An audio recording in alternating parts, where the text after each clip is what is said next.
So many people are afraid of heartbreak. They're really afraid of rejection, but they're also so lonely. And loneliness is a serious topic. The fact is that loneliness increases your risk of death by 26%. It also increases your risk of having dementia by 50%. So why do humans crave connection so much but are also terrified of it? Well, today I'm going to dive into that topic and I'm going to get underneath what's going on so that you can have a better understanding. But for those of you who don't know who I am or you're new to this channel, first, I'm Ketra Thompson. I'm a certified master hypnotist and a relational recovery coach. What I do is I help clients get underneath everything that's driving this behavior that they don't want on a subconscious level. We go back, reframe the subconscious programming that's caused you to have these limiting beliefs, habits, hang-ups, behaviors that are keeping you from having the life you want.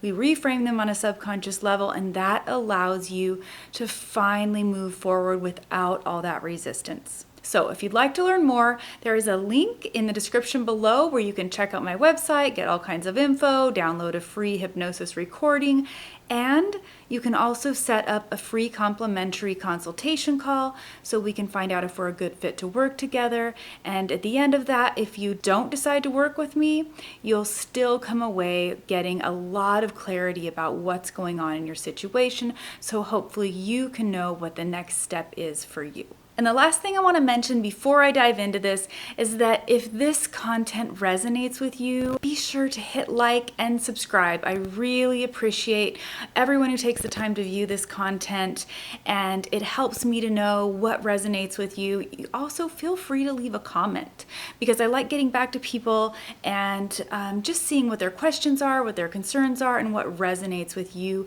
so that I can give you more of what you're looking for. So first of all, we really want to look at why people need connection and community so much. And the fact is that historically, we are tribal beings. We're meant to live in a tribal type community.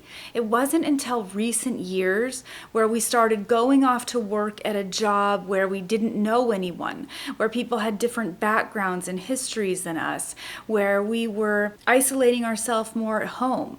Because historically, we were in a group of people that we lived with much bigger than the family unit we experience today in a home. We were around this tribe of people. We had different people in our lives that served different purposes. And we argued with them, and we laughed with them, and we ate with them, and we lived this life that allowed us to have a diverse type of connection. And we had real community. And literally, this has been how we've been living forever until just recent years. So the fact that we're so isolated is really a new thing to humanity. So we are literally wired for connection and community. And we go through our lives and there's a lot of people that feel like there's just something missing. There's just something that they don't have. There's something they need. They're not feeling fulfilled.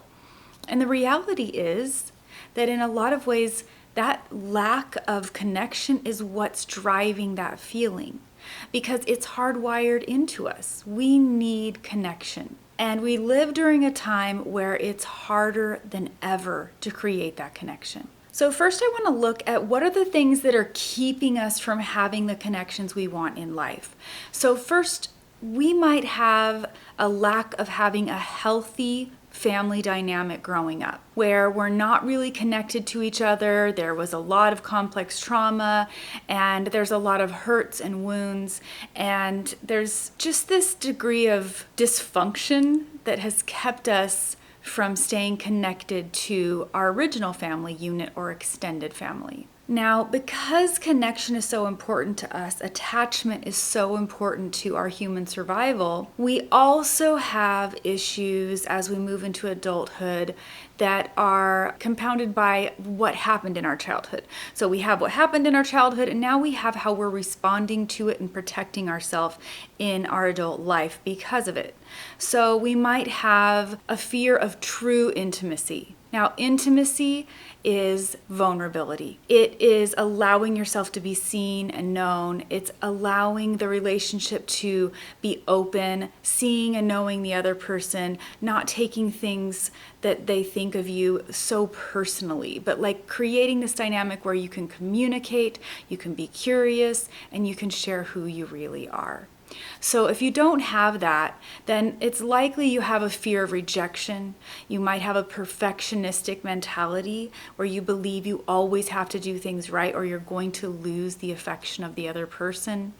And you have a fear that if you really show the real you, that you could be rejected. So a lot of this comes from our childhood, where we didn't maybe have the attention that we needed. We didn't have the validation or the comfort or the co-regulation, all of these things to help us feel safe in our environment. And even if we did have a lot of them, things can happen in our adult life that can cause us to pull back and isolate and self-protect. Now, another real factor that is probably not going to be a popular thing that I say here, but is very real, is that we rely on our life partner or spouse to meet all of our community needs. Now, think about the fact that we used to live in tribes and we didn't have to rely on our intimate partner to meet all of our social needs. We might have friends that we went and did things with during the day, even chores that we did together, that we laughed with, that we joked with, that we shared our thoughts and feelings with. We probably had mentors, people we were learning from. We shared a different part of ourselves with them. And then we had our intimate partner that we shared a different aspect of ourselves with, and maybe parts of the other things with this partner, but they weren't everything to us. And it's important to realize that while people tend to focus on their intimate partner being the one thing that if they find this, that will fix all their needs, it really isn't. It's very important to have someone that you consider to be a life partner, because this creates a stable connection every single day for you. But it's also really important that it expands beyond that. So what I mean by that is if you are in a partnership with your intimate partner, you really need to have friends that you both go out with together and that you go out with alone.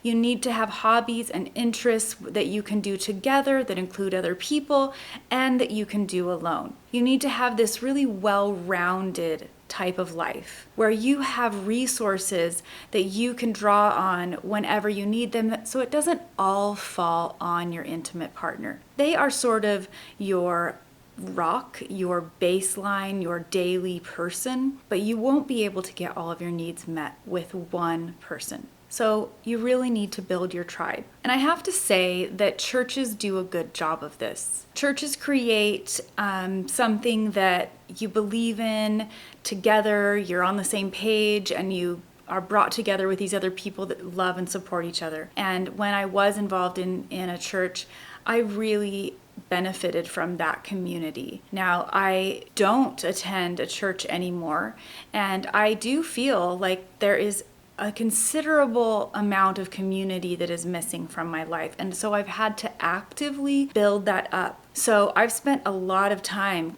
actively creating friendships, reaching out, making plans. And let me tell you, it's worth it. It's worth it to have a group of people that helps you have a more well-rounded life and helps you feel connected in so many different ways. So the fact is that we do want that intimate partner. And studies show that married couples that are happily married couples, not dysfunctional, toxic, abusive couples, but consistently pretty happy couples, they actually live a lot longer. They are healthier, they have a more stable blood pressure. Like, there's so many things about having an intimate partner that help you to live a more fulfilling life. But I just want to mention that you also want to build this tribe. It's important. Both are really important. And the thing is that our brain is wired for negativity.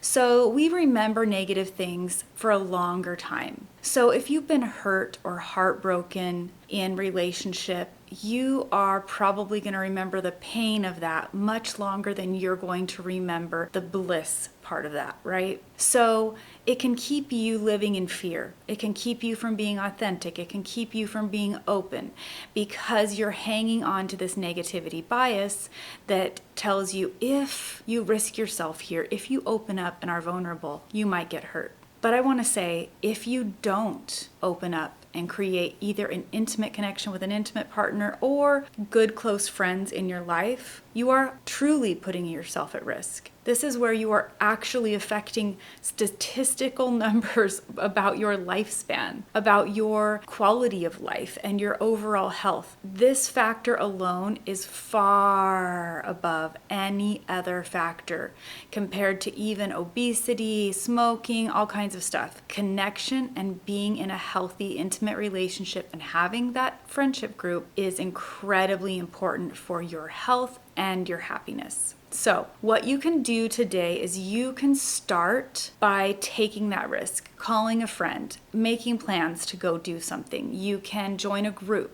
You can take a class. This is all a really great way for you to help yourself build the community around you with like-minded people that you can get along with. And it's really good practice for when you are ready to bring in that person that you want to be in an intimate relationship with, to create that kind of relationship, because you've already spent some time building up your community around you, and so you won't be just relying on them. And of course, the other incredibly impactful thing that you could do is you could get custom hypnotherapy so that you can go back to the root cause of what caused these belief systems and these fears. You can reframe them on a subconscious level so that you can feel free enough to create the love and life that you want. So your brain can be retrained, but it takes effort on your part, and it's also wise to get the help that you need. Get the guide, get the teacher, get the coach, get the professional that can help you address your most specific needs, because we didn't do well living alone, and we don't heal well alone. We heal and we live and we love best in community. So until next time, I hope you curate a life by your own design.